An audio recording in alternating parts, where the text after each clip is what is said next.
La verdad siempre ha sido una víctima constante en las historias que se gestan en las entrañas del inhóspito y lo nebuloso. Una mentira puede decirse y repetirse hasta que buena parte de quienes la escuchan empiecen a creer en ella. Pero una verdad, en cambio, requiere de argumentos y pruebas que la sustenten, razón por la cual las dudas alrededor de ella trabajan en función de la proliferación de mitos, leyendas y habladurías que, con el tiempo, se vuelven parte de nuestra cultura y nuestra opinión colectiva. Por eso, cuando los vikingos no sabían cómo funcionaban los truenos, creían que se trataba del golpe de un yunque y un martillo de los dioses que les gobernaban. Por eso Calígula entró en guerra con el dios de los mares. Y por eso, cuando aparece un cuerpo destrozado, abundan quienes creen que se trata de un monstruo misterioso y tenebroso que nos acecha en la oscuridad. Asimismo, la ausencia de verdad puede ser utilizada para que personas inescrupulosas fabriquen su propia versión de los hechos. ¿Qué pasa entonces cuando la maraña del conocimiento confluye para esgrimir una historia? ¿Qué pasa cuando una verdad es determinada por opiniones articuladas? Bienvenidos y bienvenidas a la 10ª entrega de la 4ª temporada de Serialmente. Capítulo 135 de un podcast con contenido muy gráfico.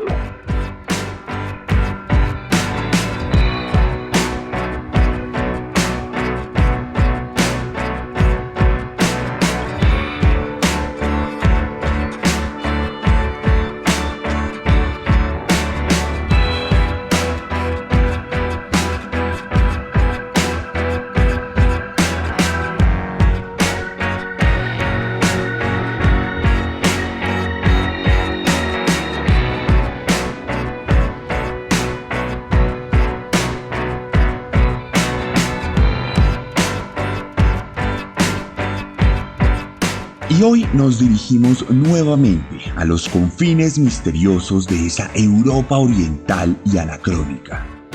Hoy les voy a contar la historia de un hombre misterioso y oscuro. La historia del que se ha señalado durante décadas como un auténtico monstruo. Hoy les voy a contar la historia de Zdzisław Marszyński, el vampiro de Zagłębia.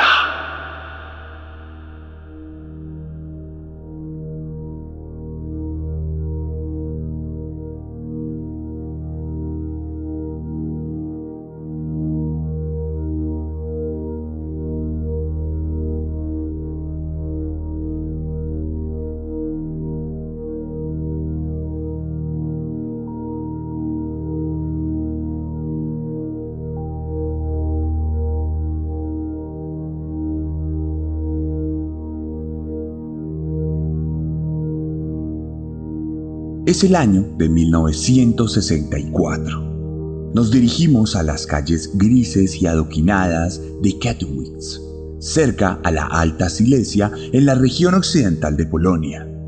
Un país que por aquel entonces estaba plenamente ocupado por la Unión Soviética y vivía bajo la ley comunista en pleno, con todo lo que ello significaba en términos de represión y de limitaciones propias de la austeridad. Era el 7 de noviembre y el invierno se acercaba con rudeza. Al tiempo que el sol se asomaba por el horizonte, también lo hizo la noticia del cuerpo de Anna Misek, de 15 años, que había sido encontrado en el distrito de Dąbrówka. El misterioso asesino la había atacado por la espalda con un objeto contundente, lo que le causó la muerte de forma súbita debido a la fuerza del golpe. Asimismo, la autopsia había revelado que la adolescente había recibido varios golpes después de morir, como si el homicida hubiese querido asegurarse de su fallecimiento. Luego, el cuerpo fue arrastrado 10 metros del lugar de los hechos, donde fue ultrajado, de manera que el hombre le abrió el abrigo, le levantó la falda y puso al descubierto sus genitales. Por supuesto, la escena resultó perturbadora para las autoridades, quienes no estaban habituadas a atender este tipo de reportes en la ciudad, por lo cual se desplegó un amplio esquema de búsqueda que recogió testimonios de los vecinos, así como la apertura de una línea de denuncias que desafortunadamente no trajo ningún resultado positivo. Pasarían apenas un par de meses, y el 20 de enero de 1965, Eva Pacan fue encontrada muerta en una población aledaña. Ella también había recibido un fuerte golpe en la parte posterior de su cabeza y había sido parcialmente desnudada. Como si se tratara casi de un ritual, nuevamente, tras 2 meses, en marzo, Lidia Novacka fue asesinada y arrojada en un potrero donde fue encontrada con la cabeza rota y la ropa desgarrada. Este caso en particular resultó aún más perturbador, pues lo primero que notaron los detectives fue que el asesino había expuesto los genitales de la mujer para luego arrancarlos de forma brutal, dejando una maraña tumefacta de sangre y tendones rotos. Nuevamente pasarían 2 meses y el 14 de mayo de 1965, Irena Shezamska fue atacada en la noche mientras volvía a casa de trabajar. Por suerte, en este caso, la víctima sobrevivió al brutal ataque y pudo contar a las autoridades que mientras cruzaba las calles oscuras, sintió como una sombra la acechaba de forma repentina y corría detrás de ella para golpearla en la nuca con algo grande y duro. El golpe le causó un gran dolor, pero pudo mantener el conocimiento de forma estoica, lo que le permitió sacar fuerzas de su alma para gritar, alertando a los vecinos y causando que la sombra se esfumara del lugar de los hechos. Este relato le permitió a las autoridades establecer que todos los crímenes mencionados habían sido cometidos por la misma persona, por lo que ahora se encontraban a la búsqueda de un asesino en serie. En este punto de la investigación, uno de los agentes recordó el traumático hecho de los genitales, lo que lo llevó a brindarle un apodo al asesino, quien desde ese momento fue conocido como el vampiro de Zagłębia. El mito, entonces, había nacido.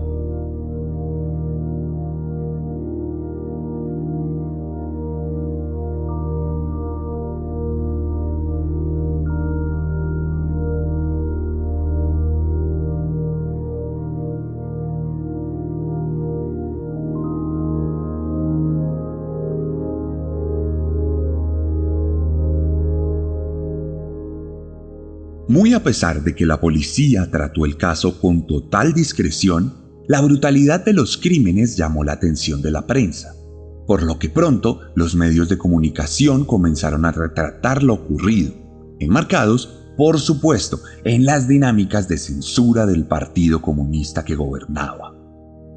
No obstante, la mera mención de la palabra vampiro fue suficiente para que el público se volcara de forma interesada sobre el caso, lo que llevó a las autoridades gubernamentales a tratar los acontecimientos con suma importancia, creando incluso una comisión especial en julio de 1965 que puso a cargo del caso a la Administración Provincial del Ministerio de Defensa, lo que permitió la destinación de recursos ilimitados a una investigación unificada.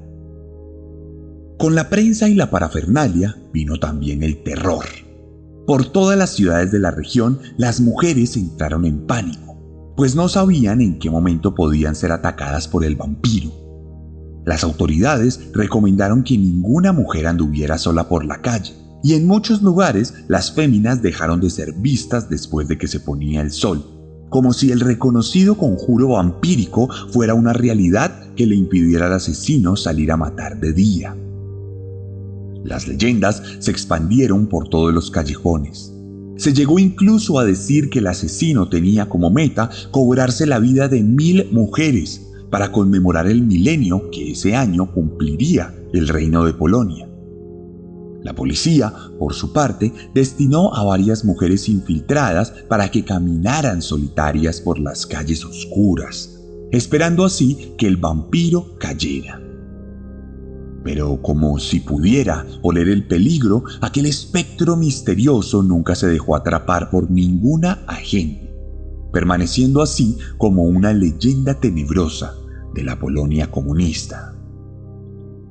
Lo que sí se rompió con este amplio esquema policial fue el rito bimensual del asesino, pues no sería sino hasta noviembre 12, 6 meses después, que el vampiro volvería a atacar, esta vez, y por curiosidad, a Jolanta Gierek, la sobrina del primer secretario del Partido Comunista Polaco, Edward Gierek. Esto desataría otra leyenda, una en la que todo se trataba de un drama político en el que el vampiro tenía intereses oscuros sobre el destino del país, por lo cual comenzó a ser considerado el enemigo público número 1 de Polonia y del comunismo soviético en la región.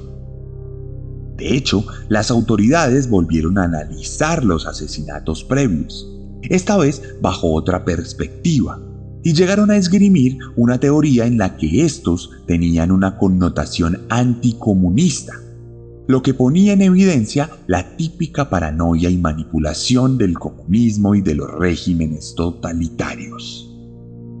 Entonces, esta historia sería contaminada por la putrefacción propia de los políticos.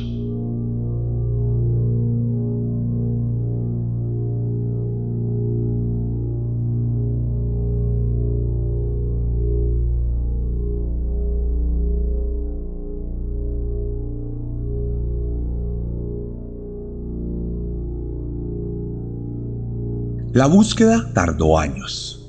Los esfuerzos fueron en vano. Nuevos ataques se presentaron y para 1968 las autoridades se encontraban en una situación desesperada que los llevó a ofrecer 1 millón de zlotys a quien ofreciera información certera que llevara a la captura del vampiro. Esto causó una vertiginosa oleada de denuncias falsas que saturaron el sistema de la investigación, lo que claramente afectó el proceso y lo ralentizó.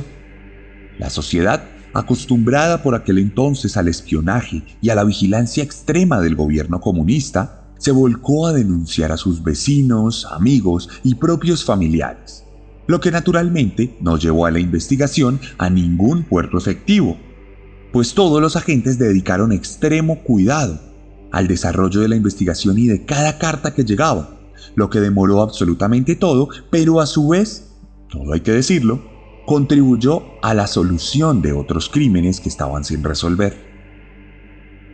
Entonces, en la nueva fase de búsqueda, el coronel Miniak, jefe de la División Nacional de Homicidios, propuso un método de investigación bastante particular que consistía en recoger absolutamente todos los testimonios relacionados a los crímenes cometidos, para construir una lista de características físicas y psicológicas del vampiro que luego sirvió como base para analizar a todos, absolutamente todos los hombres de la región en donde se habían desarrollado los asesinatos. Esto generó una lista de 267 sospechosos potenciales que fue ordenada de manera que el número 1 era el que más características reunía con respecto a la lista, y así de forma descendente hasta el último, que apenas tenía una concordancia de aspectos generales como la estatura, por ejemplo. No obstante, nada de esto sirvió para dar con el asesino, y el 4 de marzo de 1970 fue asesinada Jawidga Kusianga, de 46 años, que por demás era la primera profesora de literatura silesiana en el país. El modus operandi era el mismo de los demás homicidios, por lo que se determinó que este era un caso más del vampiro de Zagłębia. Pero esta vez había algo más en el caso, pues la evidencia arrojaba pruebas de que en el crimen habían participado más personas, y no solo el vampiro como en otras ocasiones. Pero justo en ese momento, un enfermo mental de una población aledaña, llamado Piotr Oslowy, apareció en la comisaría asegurando que él era el mismísimo vampiro, por lo que fue apresado, pero ante la falta de evidencia contundente fue puesto en libertad, lo que le generó un colapso nervioso que lo llevó a matar a su familia y a suicidarse, prendiendo su hogar en llamas que consumieron cualquier posibilidad de investigación posterior. Nuevamente pasarían los meses y la investigación permanecería congelada hasta que en noviembre de 1971 la policía recibió una llamada de María Marwiecki, una mujer de clase trabajadora que se comunicaba para denunciar a su esposo, Zdzisław Marwiecki, afirmando que éste la golpeaba a ella y a sus hijos y asegurando que era el vampiro de Selivia. Los agentes, entonces, buscaron a Zdzisław en la lista ya mencionada y encontraron que ocupaba el cuarto lugar y que los 3 primeros estaban siendo descartados por diferentes motivos. Por esta razón, decidieron arrestarlo en un operativo simple dirigido a su propia casa. Algunos reportes indican que en cuanto los agentes tocaron la puerta, él les dijo lo siguiente: ¿Han llegado en 2 volgas para recoger a una sola persona? ¿Cuántos de ustedes hay aquí? No muchos, no pocos. Los justos, pues el vampiro en persona ha sido atrapado.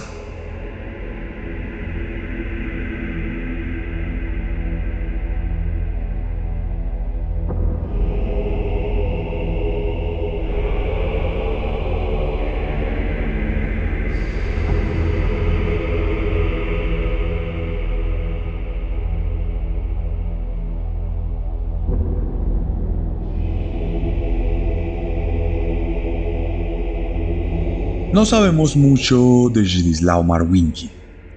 Nació el 18 de octubre de 1927 en una familia disfuncional en Dąbrowa Górnicza, al sur de Polonia.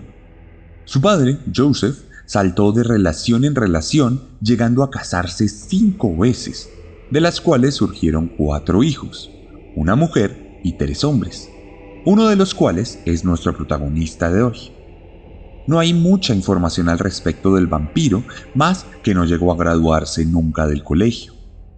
Su juventud coincide con la Segunda Guerra Mundial.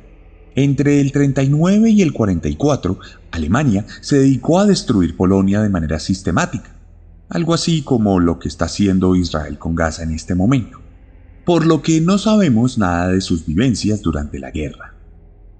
Ya en el 45, el nuevo yugo soviético no llegó precisamente a mejorar la realidad de los polacos, y el nuevo régimen implicó un hoyo negro en la historia que nos impide saber los pormenores de su vida. Cuestión que, en cuanto Zdzisław fue arrestado, un halo de dudas se cernió sobre su rol en los hechos. Una parte del comité de investigación aseguraba que él era el asesino, mientras que la otra mitad tenía ciertas dudas al respecto. Marwiecki, por su lado, siempre negó su responsabilidad en los hechos, lo que contrariaba las versiones que mencionamos sobre su captura. Se dice, por demás, que el hombre escribió en el papeleo de la investigación que todo era mentira, e incluso que intentó comerse los papeles de todo el juicio. En ese orden, los investigadores determinaron que los cómplices en el asesinato de la profesora eran los hermanos de Zdzisław, Henryk, Halina y Józef, quienes resultaron involucrados en un entramado de conspiraciones que relacionaba informantes del Partido Comunista y una serie de sobornos. La investigación finalmente tuvo una duración de más de 2 años y captó tanto la atención del público general que se llegaron a vender boletos para atender las audiencias del juicio que empezó el 18 de septiembre de 1974 y en el que nuestro protagonista fue acusado de un total de 23 crímenes, entre los cuales se incluían 14 asesinatos y 7 intentos de asesinato.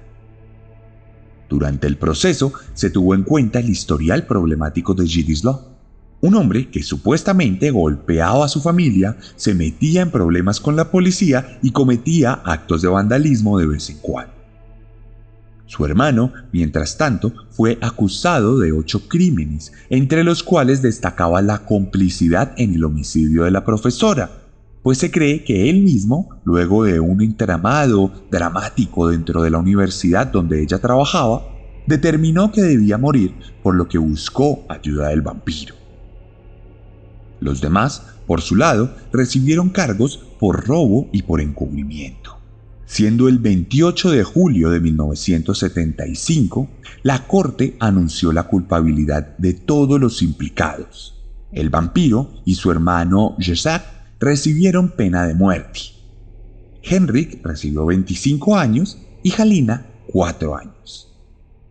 El 26 de abril de 1977, Zdzislaw fue colgado en el garaje de una estación de policía y su hermano fue ejecutado de la misma manera una hora después. Ambos fueron enterrados en una tumba sin nombre en un cementerio donde se enterraban criminales de forma exclusiva. Henrik, por su lado, fue encarcelado mientras que su esposa fue acosada por desconocidos, todos sabemos que eran comunistas, quienes le exigían que se divorciara y que cambiara su nombre o la encarcelarían también y enviarían a sus hijos a un orfanato. En 1985, incluso le dijeron que su esposo había muerto en prisión, aunque la verdad salió a la luz en 1990. 2 años después, Henrik comenzó una campaña para limpiar su nombre, pero en 1998 murió de forma misteriosa en prisión, supuestamente por haberse caído de una escalera, lo que le provocó la ruptura de su espina dorsal. Y supuestamente él se levantó de este golpe, fue a su celda y allí murió como consecuencia de sus heridas en medio de una tremenda borrachera. Un fallecimiento muy extraño que no fue investigado de ninguna manera. Halina, por su lado, recibió una reducción de su condena a menos de 3 años, los cuales cumplió para luego desaparecer, mientras que Jan, su pareja, fue liberada en 1982 y vivió una vida tranquila al norte de Polonia. Posteriores investigaciones demostraron que este llegó a hacer un trato para colaborar con la justicia a cambio de testimonios incriminatorios contra el vampiro.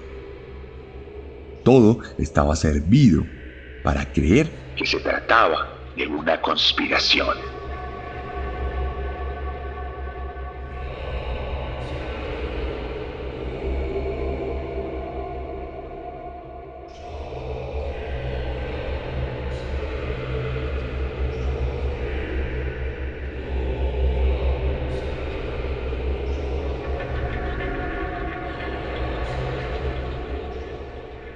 Todo esto, por supuesto, nos lleva a la conclusión de que el caso definitivamente tiene un aura de misterio, mentira y manipulación.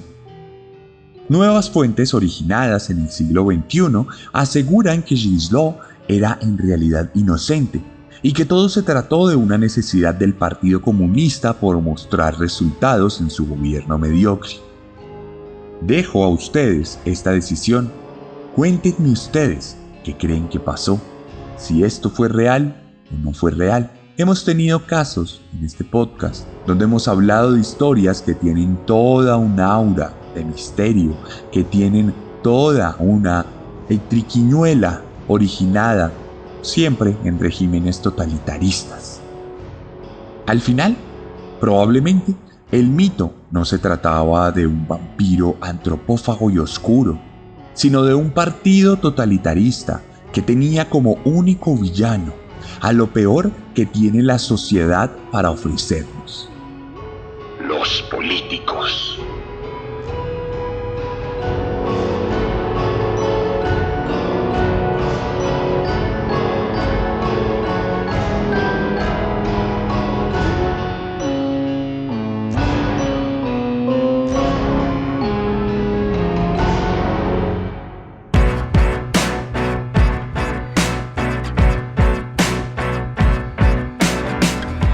Y esta fue la historia de Zdzislaw Marwicki aquí en Serialmente. La vida de este hombre, aunque misteriosa, terminó por convertirse en un auténtico ícono cultural que invadió varias manifestaciones artísticas, libros, series, películas y muchas otras cosas que les voy a dejar en mi cuenta de Instagram en las historias destacadas. Allá mismo les voy a dejar una publicación con algunas fotos del caso donde pueden ir a comentar si les parece que este es un caso verídico o si es una especie de invento de los políticos comunistas. Si usted está escuchando este capítulo en YouTube, le invito a que deje su opinión al respecto en los comentarios. Recuerden que mi arroba de Instagram es @elarracadas, @el_arracadas. Ahí le voy a dejar, además de estas publicaciones del capítulo, contenido semanal que trata sobre crímenes, sobre hechos ocurridos alrededor del mundo, sobre misterios y una que otra publicación que ya está enmarcada en el True Crime. Allí, por supuesto, también puede dejarme mensajes directos. Recuerde que soy escritor, que la razón de este podcast es promover la lectura de mis libros. Y recientemente, hace apenas unas semanas, lancé mi más reciente obra, Fuego, que ya tiene muy buenas reseñas donde quiera que ha sido leído. Así que si le gusta este podcast, anímese a leer el libro junto con los otros que he escrito. Le aseguro que le va a gustar más. Lo puede pedir escribiéndome por DM. Me puede dejar un mensaje en Instagram y se lo voy a responder. Respondo todos los mensajes que me llegan. Y allí le voy a dar las indicaciones para que pueda conseguir mi libro. Si me lo pide a mí, lo puede conseguir firmado. O si quiere puede ir a cualquier librería de Colombia. En México, además, los tenemos disponibles a través de chunchos.mx. Allí puede echarse la pasadita. También tenemos merch oficial de Serialmente, camisetas, hoodies, mugs y pines. Apóyenos por favor, que esa es la mejor manera de que continuemos haciendo este podcast y sigamos produciendo contenido. Si escuchó esto en cualquiera de las otras plataformas, recuerde seguirme en YouTube porque pronto se viene nuevo material. No siendo más, nos escuchamos la próxima semana con un nuevo monstruo. Porque recuerden que siempre podemos ser peores.